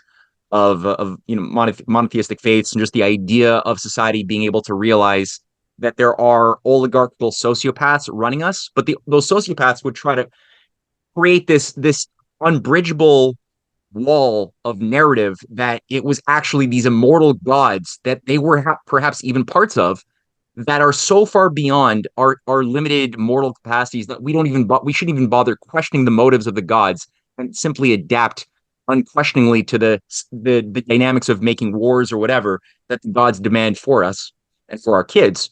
They love that. They just want to bring that back. And so AI is this wall of complexity, this impossible wall that we cannot trespass beyond intellectually as we learn how to just adapt and remain subservient to our localized little region mentally and physically in the world. They want that so badly. It's the ultimate Zardoz mechanical Turk, that they can hide behind. Like, because they can make the AI say whatever they want it to say. Yes. And if they can claim that they didn't make it say that, then again, I don't know. I operate from this. I don't want to digress too much because you and I could probably talk about this other thing for a long time. But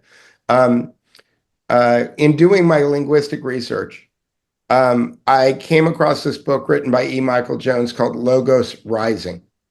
And Logos Rising, the thesis of that book is that the word in the New Testament is not translated accurately from the Greek.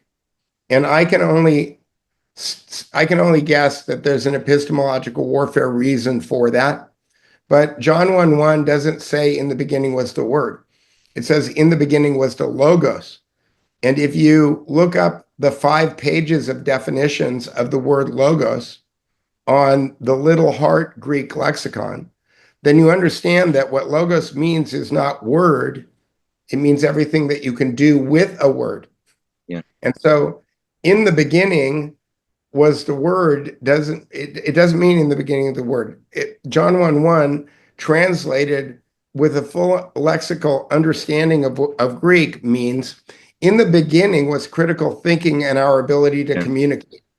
Yeah. And critical thinking and the ability to communicate was with God. And critical thinking and communication is God. So that thing that you and I are doing right now, using our logos to interface with big ideas, turn them into language, and then communicate with each other is a manifestation of God that is not a mystery. It's here. We're doing it right now. And I've been doing this lexical breakdown on the New Testament on the Gospels, and because my thesis is that and I'll bring this back to AI. My thesis is that the Sermon on the Mount is Jesus's argument for natural law, and that the Gospels, the rest of the Gospels, I use a Harvard Business School definition of culture, which is the values and the processes of a society are its culture. And so the Sermon on the Mount is the values. The rest of the Gospels are the processes, but the processes are linguistic. Because if you break down the Gospels linguistically, you can identify the cause effects, the complex equivalencies, the presuppositions that are being made by the Pharisees and the Sadducees and all those other people. And then Jesus uses linguistic tools in order to reframe those ideas. And so in a way, I think that I don't, my wife is a Catholic. I don't know about what happened after the 12 guys wandered around and John wrote, what his piece at the end. But there is so much linguistics in the Bible that maps directly to the techniques and processes and strategies that were started by Gregory Bateson and then carried on by Robert Lifton and Noam Chomsky, and then turned into a kind of a set of weapons by John Grinder and Richard Bandler, who invented NLP. That if you could take that framework that they created and then point it back at that, then you understand that what Plato and Jesus were up against going up against the oligarchy, because I think that they identified the problem as this thing that they talk about here, which is this epistemological battle, how we know things, Yes. And if you do not use your logos, which is, we call it our critical thinking skills, okay? If we don't use our logos, then we are going to be subject to whatever the convenient story is of the moment that's going to move us in the direction that people want us to get moved into. That's the end of my frame there. No, that's an immortal little gestalt. That's fantastic. It's true. And I mean, I think that, and that's what they can only control us to the degree, and I don't want to, I know here's the point of the video. I don't want to derail it, but I mean, just to make it like punctuate it, they can only control us to the degree that we're not aware of our natural powers of cognition that we have, and we do it as a baby. Like babies are constantly hypothesizing, trying things out, even before they have language. They're modeling themselves on who they could sense has figured stuff out as far as becoming sovereign, navigating through this world they were brought into. And they're humble. They're trying things. They don't care so much about looking like a jackass by being wrong. They're just trying. And so the learning curve is very fast for language and walking and other things. And then if you got a sick culture that kid ends up like growing into, well, that school system, the values of the family unit that they're born into might crush that natural inclination when it should be cultivated, so that we're constantly keeping that childlike wonder alive, and that ability to hypothesize, to test, to be humble. We're constantly keeping it alive as we're physically getting older. There's no reason why that should be crushed and become arrogant as we physically get older. There's no reason for that. But these guys didn't learn that lesson. And as long as we don't learn that lesson, we will be susceptible to all of their prompts and conditioning. It happens every time throughout history. It's sad. Yeah. Amen. Yeah. So I don't know if you want to watch any of Yuval Harari or we're at 2 hours. So I don't know. We're at 2 hours, eh? Oh. Yeah.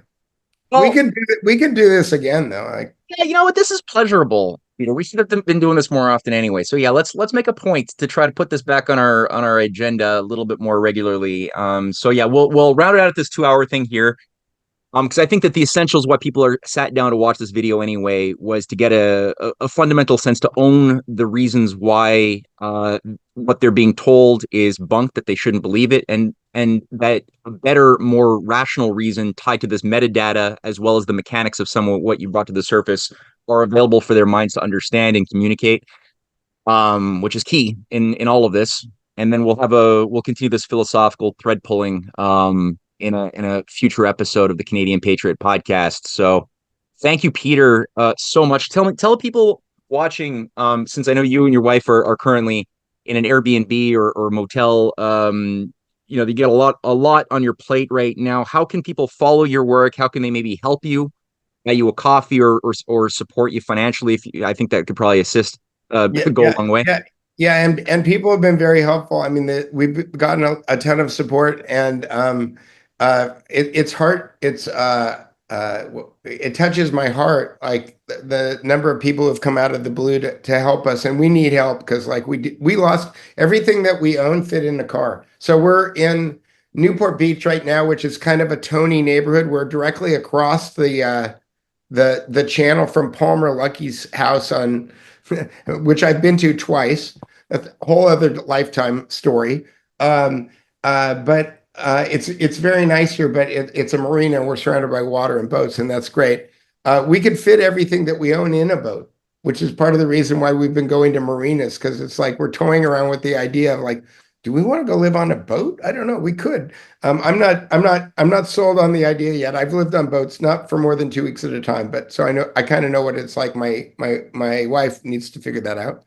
In any case, thedukereport.com is a news aggregator that I started 4 years ago, because I saw a day when social media was no longer going to be trustable.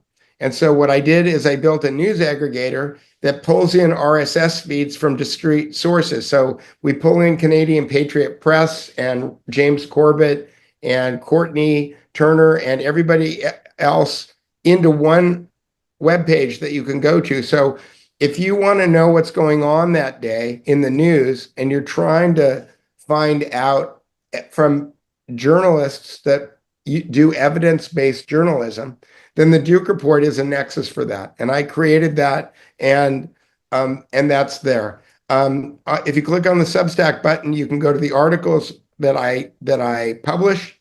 If you go to Buy Me a Coffee, which is buymeacoffee.com/the Duke Report, you can find all of these things. There's buttons on the top of the Duke Report. If you just go to thedukereport.com, you can find it. You can click on Buy Me a Coffee. You can subscribe to the Duke Report. To be honest, most of the content I just put out there for anybody to read, because I think that it's important for people to know this stuff. If you want to buy me a coffee, go to buymeacoffee.com/the Duke Report. I think that there's a support button on there, and if you want to send me Venmo or something like that, you can do that. Yeah, I was going to say, because I went to buy a few coffees. I bought 5, but it may be difficult to buy you more than 5 coffees. And somebody listening might want to buy you 1,000 coffees, and that's not easy. You got to be there. So I will go check. Okay, Okay. I'm paddling as fast as I can. Anyway, All right, cool. Yeah, 1,000 coffees would be nice. Anyway, and we're looking for a place to live. Lots of people have offered us bedrooms and stuff like that, and that's all great, and we love that. But like, we're trying. We would like to be someplace discreet, that is a house by ourselves, or on a boat by ourselves, or we don't want to be in with a bunch of other people. So that's kind of that's the bottom line there. But thanks for having me so much, Matthew. Again, I think that you're one of the bright lights on the internet, and when you reach out to me, it really touched me. Oh, dude. Oh, man. Well, let's keep this going. And like I said, for everybody listening, support Peter, follow the Duke Report, and look forward to our future chats, which will be streamed on the same channel, with all the links that you could possibly hope for in the description box under this video. So thank you so much, Peter. Good luck, and I'm looking forward to our next chat. Thank Bye-bye. you, Matt.